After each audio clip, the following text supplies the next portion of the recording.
সহ সংবিধান সংস্কার বিষয়ে ঐকমত্য কমিশনের সুপারিশগুলো লিপিবদ্ধ করলেই জুলাই সনদে স্বাক্ষর করবে এনসিপি। এই বিষয়ে তাদের বক্তব্যটাকে আসলে আপনি জুলাই সনদ নিয়ে কোনো ধরনের জটিলতা তৈরি হবে বলে মনে করেন কিনা? তারা তো স্বাক্ষর করে নাই, সেটাতে জটিলতা কি হবে? তা অনেকেই তো স্বাক্ষর করে নাই, তার থেকে তো বড় বড় রাজনৈতিক দলগুলো এখানে অনুপস্থিত।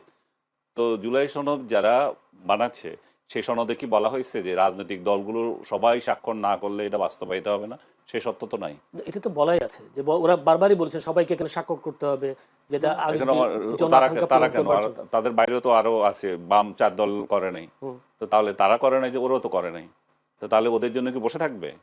নাকি শুধু এনসিপি করে দিলে হয়ে গেল, সহি হয়ে গেল, বাকি 4 জন কোথায় যাবে? তাহলে 4 দল কোথায় যাবে? তো 52টা রাজনৈতিক দল বা 55টা রাজনৈতিক দলের থেকে মাত্র 25টা করেছে। তো এখানে তো সংখ্যাতেও তো অনেক নাই।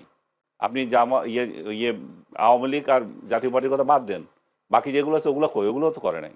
তো এগুলো হচ্ছে আমি আমি আমি মনে করি না যে খুব একটা বড় ধরনের কোনো সমস্যা হবে, কিন্তু ইনডিসেন্ট দেখায়। তারা জুলাই জুলাই আন্দোলনে যাদের একটা ভূমিকা ছিল, সেই রাজনৈতিক দল যারা সংস্কারের বিভিন্ন দাবি করছিল, তারা যখন এখানে অনুপস্থিত থাকে একটা ইনডিসেন্ট দেখায়, কিন্তু এটা বাস্তবায়নের পক্ষে আমার মনে হয় না যে তাতে কোনো পুরো সমস্যা হবে। সমস্যা হবে। আর একটা প্রশ্ন, বাংলাদেশের একজন বেশ ভালো উপস্থাপক, নামকরা উপস্থাপক খালেদ মহিউদ্দিন বাংলাদেশে এসেছিলেন। তিনি একটি আলোচনায় বলেছেন তিনি শেখ হাসিনার সাক্ষাৎকার দিবেন, এর জন্য জেল জুলুম হলেও তিনি পরোয়া করেন না, বা তিনি এভাবে বলেছেন যে সেক্ষেত্রে আইনের কোনো ব্যত্যয় ঘটলেও তিনি তা নেবেন বলে জানিয়েছেন সাংবাদিক খালেদ মহিউদ্দিন। কেউ কেউ বলছেন খালেদ মহিউদ্দিন শেখ হাসিনার এই সাক্ষাৎকারের মাধ্যমে আওয়ামী লীগকে ফেরাবার চেষ্টা করছেন। আপনি কি বলবেন? আমি এগুলো মনে হয় যে কেউ কেউ বলছে মানে কে, এটা কার কথা বলছে? ফেসবুক, সামাজিক যোগাযোগ। দূরে এটা ইয়ে নাকি, আপনি নাম বলেন, কেউ এটা সামাজিক যোগাযোগে অনেক কথাই থাকে। সোশ্যাল মিডিয়াতে সোশ্যাল মিডিয়ার কথা আছে, সেটা বলেন। সোশ্যাল মিডিয়ার কথা আপনি তো কেউ কেউ অবহেলা করার না, সুযোগ নেই। কেউ কেউ না, আপনি কেউ কেউ বলেন বলতে যে সোশ্যাল মিডিয়া। হ্যাঁ, আচ্ছা, সোশ্যাল মিডিয়া এটা নিয়ে অনেক কথা হচ্ছে, আমি গত 2 দিন থেকে দেখতে পাচ্ছি।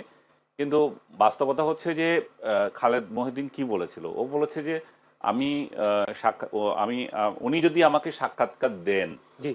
আমি আমি নিতে চাই, এবং তার জন্য যদি প্রয়োজন হয় আমি জেল জুলুমে যাবে। এখানে আমার কয়েকটা পয়েন্ট আছে। প্রথমত হচ্ছে যে শেখ হাসিনা সাক্ষাৎকার এখন কেন নেওয়ার প্রশ্ন আসবে, সেটা একটা বিষয়। দ্বিতীয়ত হচ্ছে শেখ হাসিনার সাক্ষাৎকার বাংলাদেশের বর্তমান আইন অনুযায়ী যেটা আছে সেটা এখন নিষিদ্ধ হয়ে আছে, যেটা এর আগে আমরা দেখেছি আদালত কর্তৃক তারেক রহমানের সাক্ষাৎকার নেওয়াটাও নিষিদ্ধ ছিল বাংলাদেশের মিডিয়াতে। তো তখন তো সেটা ফলো করা হয়েছিল। তারেক রহমানের ইন্টারভিউ এই দেশে কেউ ওইভাবে প্রচার করে নাই, বরং একটা টেলিভিশন তার বক্তৃতা প্রচার করেছিল বলে তারা সাজাও পেয়েছে। একই একই কাহিনী এখানে অ্যাপ্লাইড হবে। আদালত, সরকার যদি নির্ধারণ করে থাকে, আদালত যদি নির্ধারণ করে থাকে যে শেখ হাসিনার ইন্টারভিউ এখানে যাবে না, তাহলে তো সেটা নেওয়ার প্রশ্ন আসে না। এখন কথা হচ্ছে যে খালেদ মহিউদ্দিন কেন এটা চাচ্ছে, এটা নির্ভর করতেছে সে কোন মিডিয়ায় কাজ করে। আমি ইচ্ছে করলে আমি শেখ হাসিনা ইন্টারভিউ নিতে চাই, আমার খায়েশ প্রকাশ করলাম। এখানে দুইটা জিনিস আছে। একটা হচ্ছে প্রথম যে বিষয়টা আছে, শেখ হাসিনা কি বসে রয়েছে আমাকে ইন্টারভিউ দিতে? ভাবখানা এমন যে শেখ হাসিনা বসে রয়েছে আমাকে ইন্টারভিউ দিতে। শেখ হাসিনা যদি ইন্টারভিউ দেন, আমি দিতে চান, উনি দিতে চান কেন? উনি দিতে চাওয়ার জন্য কি দেশের সারা ওয়ার্ল্ডে আর কোনো লোক পাচ্ছে না? ইন্ডিয়ার দিল্লি হচ্ছে সারা ওয়ার্ল্ড মিডিয়ার হাব। সেখানে এমন কোনো মিডিয়া নাই যেখানে সারা ওয়ার্ল্ডের, সেখানে তার প্রতিনিধি নাই। শেখ হাসিনা যদি ইন্টারভিউ দিতে চান, হাজার হাজার মিডিয়া আছে যে সেটা কভার করার জন্য। এখন কথা হচ্ছে শেখ হাসিনা অভিপ্রায় ব্যক্ত করেছে কিনা, তা তো করেন নাই।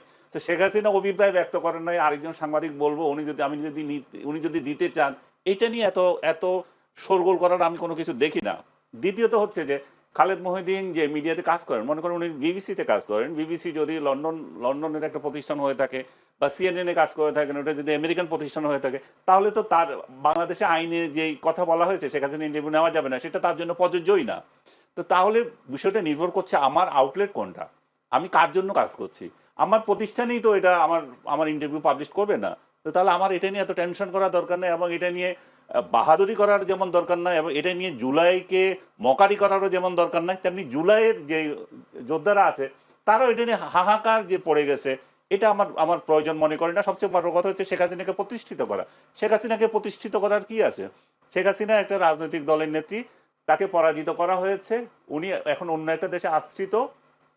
তার রাজনীতিতে তাকে প্রাসঙ্গিক করে তুলছে কারা? তাকে প্রাসঙ্গিক করে তুলছে তো বর্তমান সরকার, তাকে প্রাসঙ্গিক করে তুলছে যে জুলাইয়ের ব্যক্তিরা। আপনি স্বাধীনতা যুদ্ধ করলেন, বিএনপি আপনি শেষ করতে দেন, আমার শেষ করতে দেন, তারপর কথা বলেন। আপনি স্বাধীনতা যুদ্ধ করলেন, স্বাধীনতা যুদ্ধ করে আপনি এমন সব কর্মকাণ্ড করছেন যেটা স্বাধীনতার বিপক্ষে যায়, এবং যেটা মানুষের মধ্যে একটা আকাঙ্ক্ষা তৈরি করে যে আহা পাকিস্তান আমলেই তো ভালো ছিলাম। তো একই কাহিনী তো আমরা এখনো দেখতে পাচ্ছি। আপনি 5 আগস্ট একটা বিপ্লব ঘটালেন, সেই বিপ্লবের পরবর্তীতে যারা পরাজিত শক্তি তাদেরকে নিয়ে বারবার আলোচনা করছেন এবং তাদের প্রয়োজনীয়তাটা আপনি জনগণের কাছে বুঝিয়ে দিচ্ছেন কি দিয়ে? আপনার শাসন দিয়ে। আপনার শাসন দিয়ে এমন এমন নিম্নস্তরের শাসন যেটা দিয়ে জনগণ সাধারণ রিকশাওয়ালা পর্যন্ত আপনাকে রাস্তায় গালাগালি করতেছে। আমি তো কোথাও দেখি না যারা বলেন যে আপনারা ডক্টর ইউনূসের শাসনে এত খুশি এত আনন্দের বন্যা বয়ে যাচ্ছে, সেই লোকগুলোকে আপনারা ইন্টারভিউ করেন। আপনারা যে মিডিয়াগুলো এখন আছেন তারা সেই লোকগুলোর ভয়েস নেন না কেন? যে সেই লোকগুলো বলুক যে আমরা আনন্দে বন্যায় ভাসতেছি ডক্টর ইউনূসের শাসনে, আমরা ওনাকে আরো 5 বছর চাই, ওনাকে আরো 10 বছর চাই। সেটা না এনে আপনারা ব্যক্তিকে অভিযুক্ত করেছেন। আনিস আলমগীর কথা বলছে, খালেদ মহিউদ্দিন কথা বলছে, বা মাসুদ কামাল কথা বলছে, এরা আনতে চায়।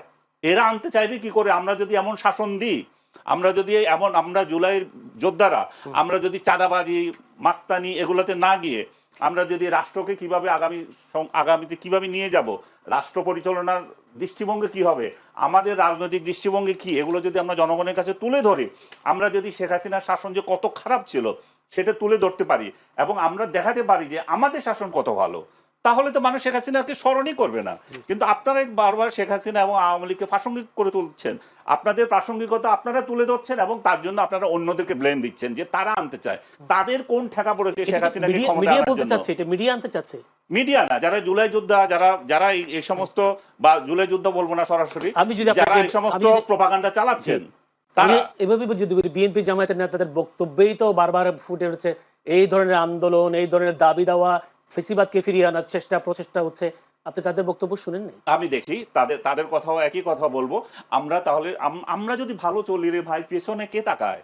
মানুষকে যদি আপনি শান্তি দিতে পারেন তো সে পেছনের দিকে তাকাবে না। মানুষ পেছনের দিকে কেন তাকাবে? সে আপনাকে 71-এর কথাই তো বলতেছি, যে আপনি 71-এ এমন পরে যদি আপনি এমন শাসন করেন, আমি হাহাকার করছি এর আগে তো স্বাধীনতার আগেই তো ভালো ছিলাম, পাকিস্তান যখন ছিলাম।